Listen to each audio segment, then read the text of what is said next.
Good evening and welcome to Smart Entrepreneurship Decoded on Transcontinental Times. I have always spoken about the various paths that are there to achieve entrepreneurial success, away from the myths, the common folklore, and kind of crap you hear from people after they make it. I wrote about midlife entrepreneurship in my book, Reboot to Reconquer, Navigating the Afternoon of Life. And I advised midlifers with stagnant careers to not try their hand at entrepreneurship without acquiring the skills that stagnated their careers.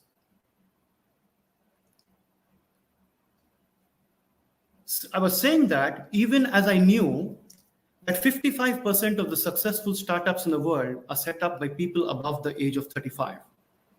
It's not necessarily a young man's game. Our guest tonight is a story that I thought needs to be told. We celebrate unicorn founders, we celebrate all kinds of entrepreneurs, but we try to run through a particular narrative. Either there is a deep sob story behind it, or the person comes from IIT, IIM, etc. But our guest tonight, the only I he went to and did was instrumentation engineering. Not exactly the sexiest thing, right? But this brings me to my story. I know him from the past few decades. There are similarities to our stories. Both of us achieved a certain degree of success in our professional careers working in the US. Both of us came back. Both of us set up companies around the same time, 2007 to 2009, living in the same apartment block, setting up our companies within a kilometer of each other. I set up a company in a completely different area to my area of expertise with great bravado, great bombastic talk, lot of management jargon, bold, going where nobody has gone before, ready to change the world. And within 3 years, I was full of debt, despair, and utter destruction for my family for the next decade. On the other hand, our guest tonight set up a company in a calm, collected manner in an area of his expertise, taking his wife along with him, something that I don't advise people to do in entrepreneurship. I say, keep your family out. He took his wife along with him. And this, over a period of 7 to 8 years, they set up a highly successful company, completely self-funded, and sold it to a large Indian conglomerate. There is no sob story in this. There is no IIT, IIM funding in this. There is no VC valuation in this. But these are the kinds of role models of entrepreneurship that we as Indians should celebrate. With that, let's welcome our guest tonight, Ravi Joshi, Chairman of the Board and Chief Mentor of Undocked. Welcome, Ravi. Nalin, thank you for having me on your show. It's my pleasure to be here. Thank you. So Ravi, we often hear about people who say, I learned from my mistakes. And I believe that failure only teaches you how to fail, doesn't teach you how to succeed. You have seen success as you sold your company. I'm sure there were a lot of moments which we'll talk about later. So tell us, what is it that made you succeed? What were the things that made you succeed? So good question, off the bat. Incidentally, when I started Keystone, I was 40 years old. When you get to be 40, you essentially have run a fair degree of miles. And while there is always, like you said, people celebrate early founders. I'm 24 in my garage, my basement, I'm doing this. But for me, what happened was, I was having a fairly cushy career in a blue chip company. And I came to the end of the road on how far I could grow there. And I either had to move across the ocean or look at what else I can do. And that got me thinking. So fundamentally, I have a set of characteristics, Nalin. I have fairly high initiative. Typically, if you were to say, hey, who will do this? I'm the first one to raise my hand. I'm a little stubborn. I tend to persist with my ideas. And for good or for bad, now they say it's good to have very short attention span. Most entrepreneurs have very short attention span. That's how I was. I could quickly grasp what was going on and make deductions and make decisions. And I was always that way, and I had a certain uh, intent to control. I wanted to have a say in my destiny. I was fortunate to work with a set of managers, my managers, who let me do my own thing. As long as I delivered, they let me do my own thing. So some of these are the core ingredients. I know you're 40, you've achieved success in the corporate world. You have a fairly healthy bank balance. And so in my situation, I took my base ingredients, and I said, no, let's go do something. There is a lot of opportunities. And the other big thing, Nalin, the key thing is, when you get to my age and you have built industry contacts, right? You've gone through large projects, you made connections. So I was very lucky to inherit a very vibrant network from my previous job.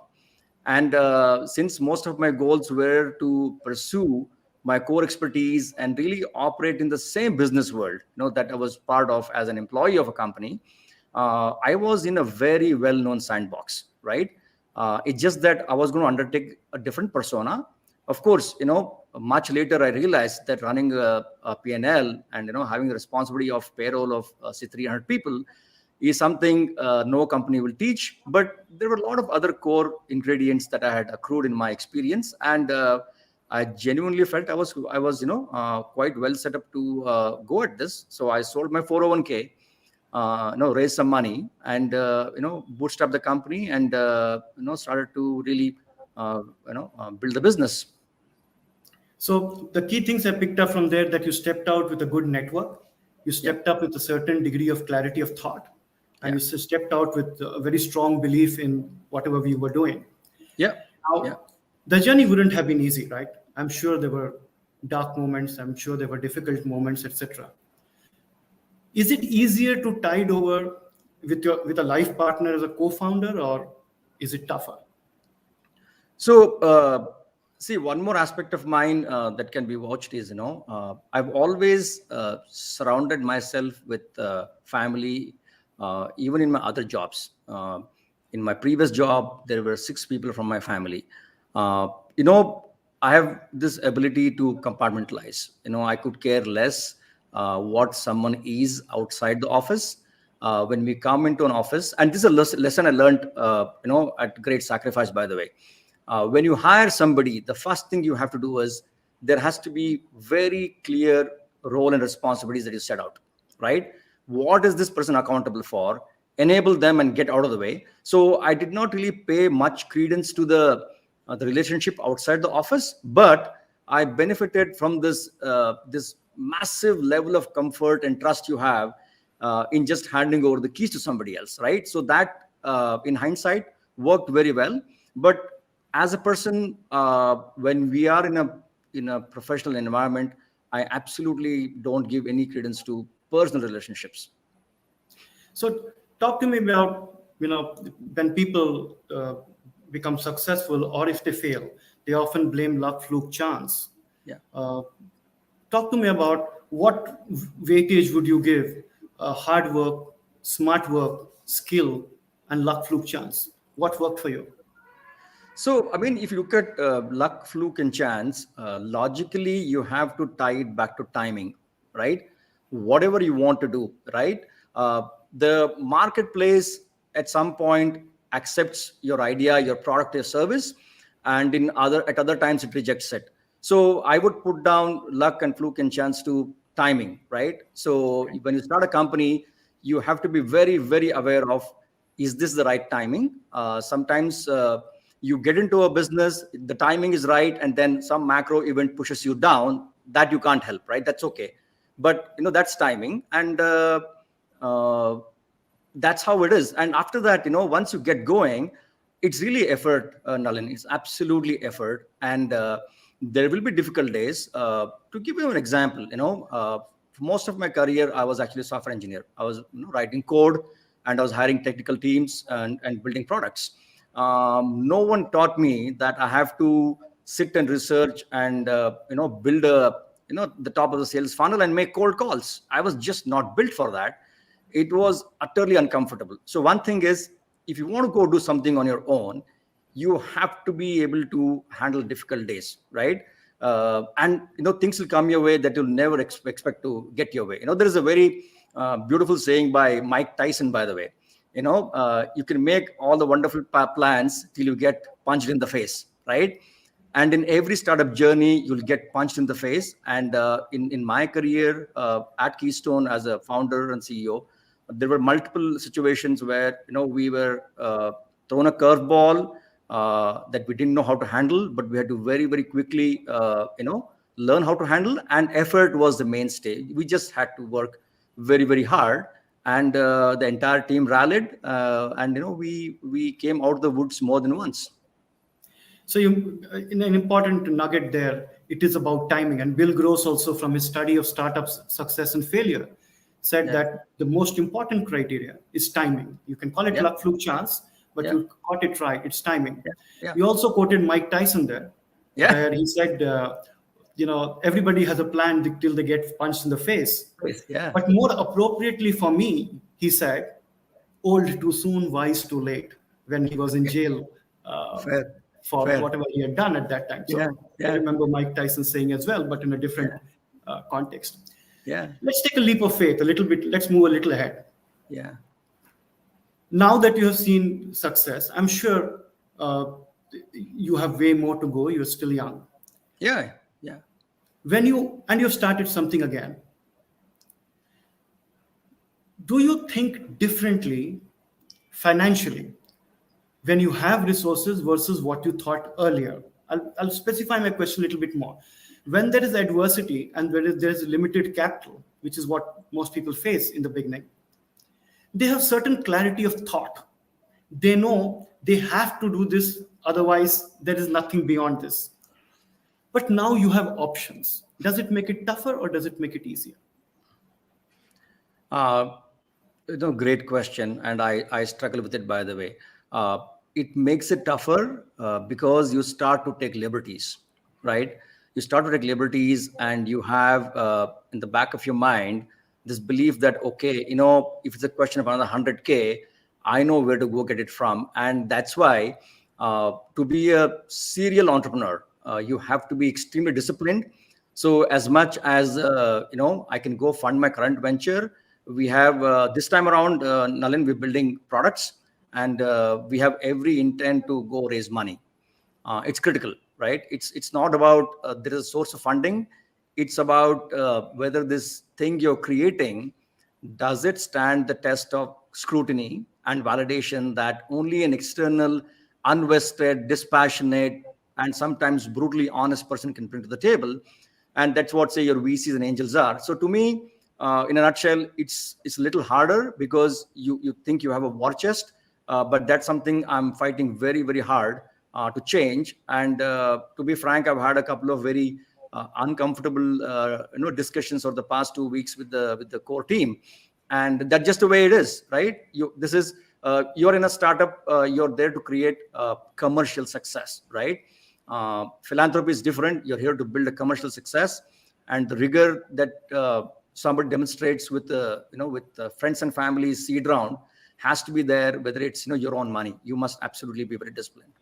So Ravi, you mentioned serial entrepreneur, and I want to pick your brain a little bit about that. Now, you started out, had professional success, started this company. I'm sure there were dark moments, there were difficult times. You were self-funded, bootstrapped. You had put you and your wife both in the same pot. There was no fallback option. And then you saw relative success when you sold the company. I say relative because I expect much more will come your way. Sure. Then why again? What is this Kira? I mean, are you not happy having a calm and cool life, or what is it that picks you to start again? So I think most of us are restless, and the restless energy has to be channeled right. Right. So I'm quite restless by nature. I have to keep doing things. And, I did to be, fair to the environment, I've been given. I did take some time off. I've had a relatively quiet time. I've picked up other vocations. I've spent time traveling and meeting family. So there was a lot of personal debt I had accrued, Nalin, in terms of the time I spent with my family, my son. For the most part, I've not seen most of my son's growing years, right? I was always on the road. So I've had chance to kind of repay some of those debts, and the restless mind took over again. And you have to exercise whatever faculties you have to exercise them. And for a while, I was thinking, why don't I go get into, philanthropy full time? And I was, really caught up in that idea. I was struggling, what should I do? And my father told a very sage thing.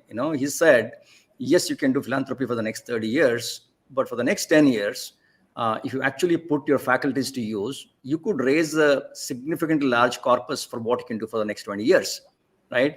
You can hire someone to do your job in philanthropy, which you can, and go use your faculties to go build another enterprise and, see another exit. And then, if you are so kind-hearted, use that next exit and the funds from the exit to do a larger scale philanthropy. So that kind of, made sense.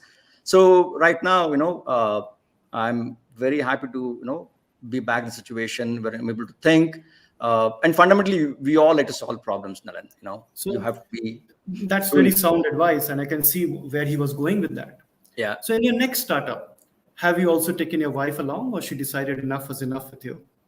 No, I think we said, enough is enough. But here's the good part, when you go through any experience, right? Two people can take away very different things from the experience, positive learnings. So, so in my wife's case, in Deepa's case, she's taken a set of learnings. And she's always been a good teacher. She's been a good mentor, and she's logically very sound. So she's at a point where she is starting to network, meet a lot of the startup community in Bangalore, and she's focused on how she can be a angel investor and be a coach and mentor. And I think that suits her very well. I like to be in the middle of things. Like I said earlier, I do like a degree of control, Nalin. I can't get away from it. Yeah. No, I'm sure you're not going to say anything bad about your wife sitting at home tonight. You need to sleep in the same house. Yeah. So let's move on a little bit. You mentioned about mentoring startups and meeting a lot more of them. And one of the things when you get success is a lot of people start approaching you for investment. Yeah. Now, again, it's easy to tell somebody what is wrong in something, right? And if we can tell you what is wrong, but it's difficult to tell what is right. Yeah. Which is what to do versus what not to do. And I find too much of the discourse about what not to do. Correct. So let's talk about when you meet these young entrepreneurs of today, or not so young also, what are the few things that you see and you think, wow, I wish I had this trait or this quality that this young generation has got? Do you see anything like that? A fundamental difference between them and when, say, you and I started 15 years ago? Yeah, I think so. If you look at the way society's rules are structured, right? You're essentially hopping from a bus to bus. You go to school, high school, college, and then a job, then family. So there was this entire structure created, assuming you had a fruitful life of about 55 years, and then what, right? So that structure doesn't hold good anymore, Nalin. Right? Where the world is, going back to life expectancy, that's going up, right? Which is a great thing.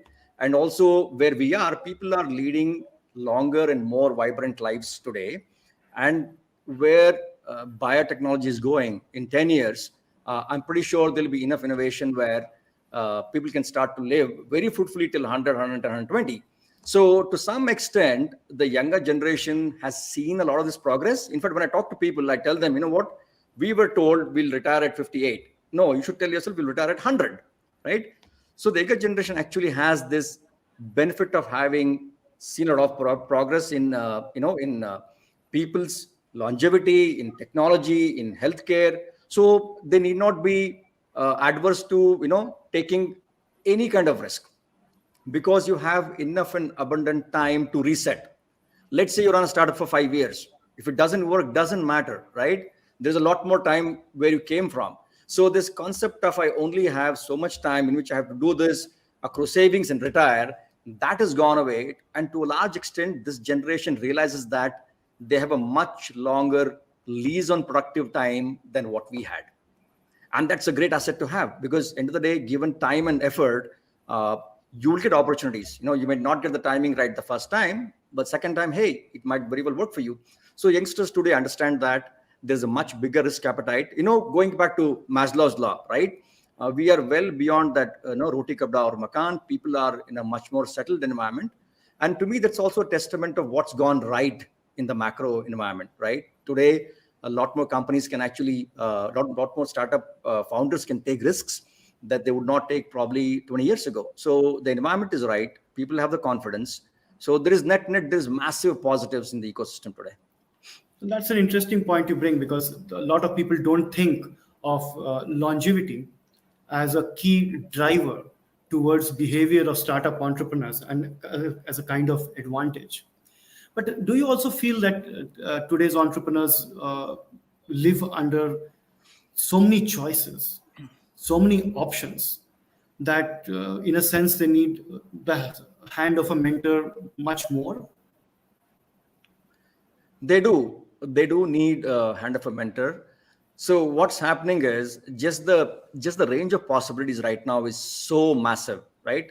Let's take decentralized finance, for example, right? So DeFi is emerging, and you have this whole concept of distributed autonomous organization, right? Now let's say there is a founder who's very enamored by these two concepts, right? Then okay, let me go set a DeFi startup and float that out as a DAO. So, but now, can you really handle it? The systems are not mature enough. There's not enough experience under the belt. You've not seen enough success stories or failures to pick out what is the best practices of any environment. So today, I think one of the burden that today's founders will have is just a lot of choices in terms of technology, in terms of money. There is a lot of VC money available. So that's why, I do believe that you should be very, very logical when you set out to start a company, right? You have to look at a variety of things before you jump head in. And that's where one of the things I recommend, Nalin, is, if you're a founder, look to set up a board very quickly, right? Don't wait for some event. Don't let me get to Series A or Series B to form a board. Set up a board very quickly, get some experience, in the room where you can learn from them, if nothing else. It's a good point. I would only add that you should also listen to the board. From my own experience, I set up a world-class board, but I was so stubborn, I wouldn't listen to anybody. So you should also listen to the board. You mentioned product company, right? Undocked is a product company. Yeah. Now, India is not known for product companies. Most of our large IT firms are service-oriented, software-oriented. Even you can't find a software product off the shelf from any of them, right? Right. So what made this shift in you to go for a product company? So great question. And by the way, I had the same probably question in 2009, and a wise old man set me straight. So there's nothing wrong in setting any kind of a company. It could be a great product or a wonderful service, innovative service. Everything is fine.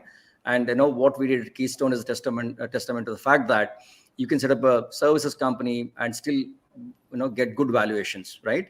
But however, what we are doing now is a result of over 2.5 decades of experience, and we have seen recurring problems that large companies face.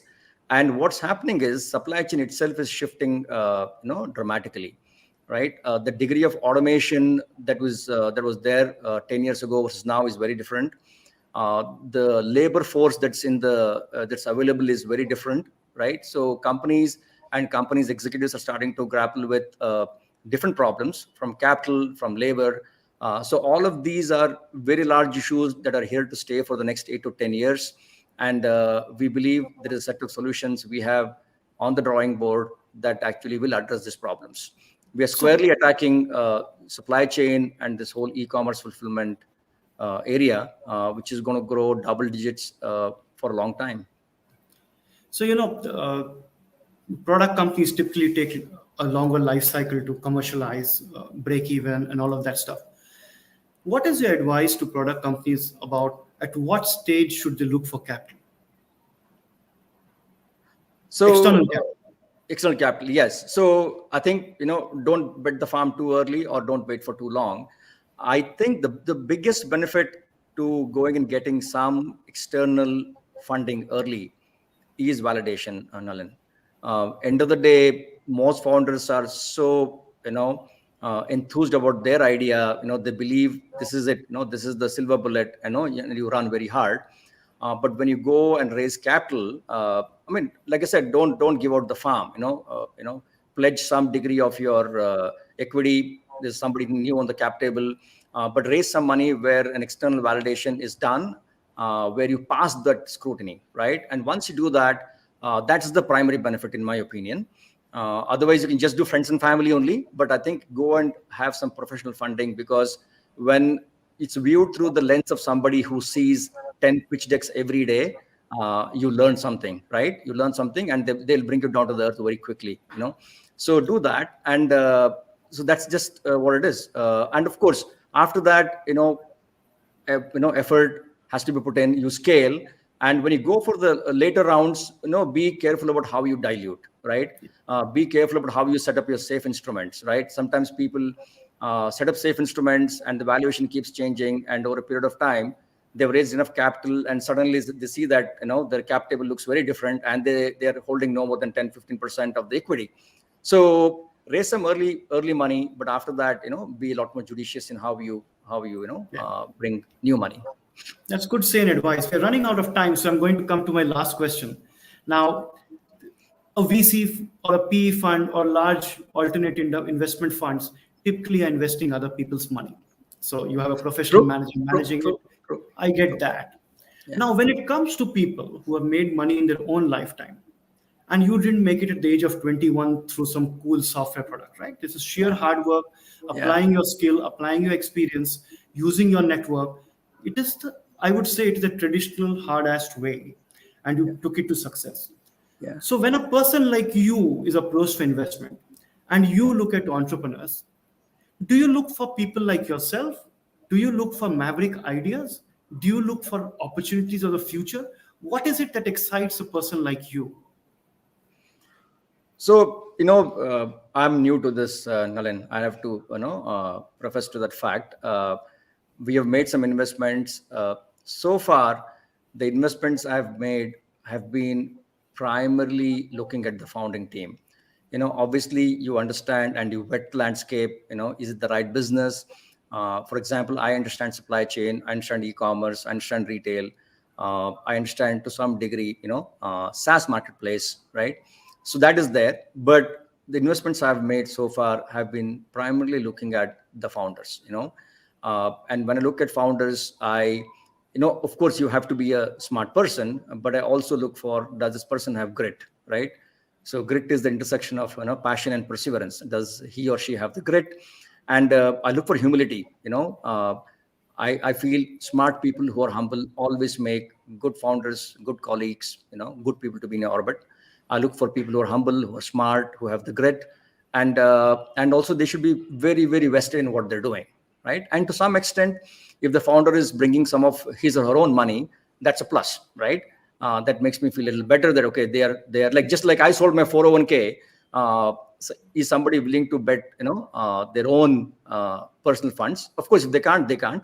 But otherwise, grit, their emotional intelligence, and how humble they are, and also, do they have the deep competency? Are they technically good?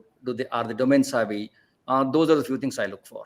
Yeah, it's very well said. Earlier you mentioned about you being a little stubborn about your idea, your vision, and how to do it. But at the same time, while you're persevering through that, you need to remain humble. You remain to pass through difficult times with great grit and determination. You are an embodiment of that. Ravi, thank you very much. It has been an absolute delight hosting you.